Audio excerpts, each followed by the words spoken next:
કિશનવાડી જલારામ ચોક પાસે આવેલા મેલડી માતાના મંદિરે ભવ્ય ભંડારાનું આયોજન કરવામાં આવ્યું હતું। કિશનવાડી જલારામ ચોક પાસે આવેલા મેલડી માતાના મંદિરે ભક્તિમય વાતાવરણમાં ભંડારાનું ભવ્ય આયોજન કરવામાં આવ્યું હતું।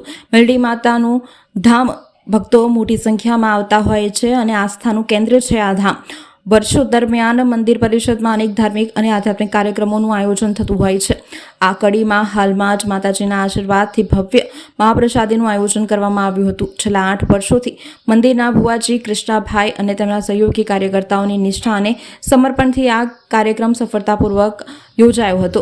મહાપ્રસાદીના પાવન અવસરે આસપાસના વિસ્તારના માઈ ભક્તોએ મંદિર પરિષદમાં ઉમટી પડ્યા હતા। ભક્તો દ્વારા માતાજીના દર્શન અર્ચન અને મહાપ્રસાદીનો લાભ લીધો હતો। ધાર્મિક કાર્યક્રમો અંતર્ગત જવારા સ્થાપના, જવારા વાવવાની વિધિ, માતાજીનું હવન અને મહાપ્રસાદીનું આયોજન કરવામાં આવ્યું હતું। વિશાળ સંખ્યામાં માઈ ભક્તોએ લાભ લઈ ધન્યતા અનુભવી હતી। મંદિરે થયેલા આયોજન અને દરેક પ્રવૃત્તિને વિસ્તૃત માહિતી અલગ આપવામાં આવી હતી। કિશનવાડી જલારામ ચોક એમાં મહાપ્રસાદીનું આયોજન કરેલું છે અને 9 દિવસના જવારા હતા। માતાજીનું વિસર્જન કર્યા પછી પ્રસાદીનો પ્રસંગ રાખેલો છે। 5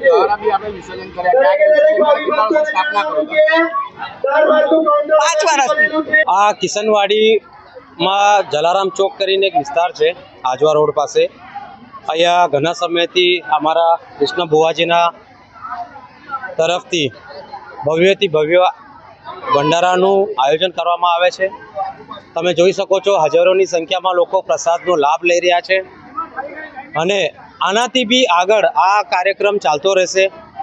માં મેલડીના આશીર્વાદથી અમે હજુ આગળ વધતા રહીશું અને આખા વડોદરામાં આ પહેલો મોટો મંદિર થશે એવી અમે પૂરું લગનથી આ કામ કરતા રહીશું। આગળના આવતાના સમયમાં હવે વડોદરાનો હવે કોઈ જગ્યા નહીં ઓછી રહેશે કે જ્યાં માતાજીનો પ્રસાદ ના પહોંચે અને અમારા કૃષ્ણ બુવાજી વડોદરાની પ્રજા માટે પણ 2 શબ્દ કહેવામાં આવશે। કેટલા વર્ષથી આપણે આયોજન કરો છો આ ભંડારામાં? અમે લગભગ 5 થી 6 વર્ષથી આ આયોજન રાખી છે। આપનું નામ? મારું નામ છે સાગર શિતોળે। હું મુચમોડા વિસ્તારથી આવું છું।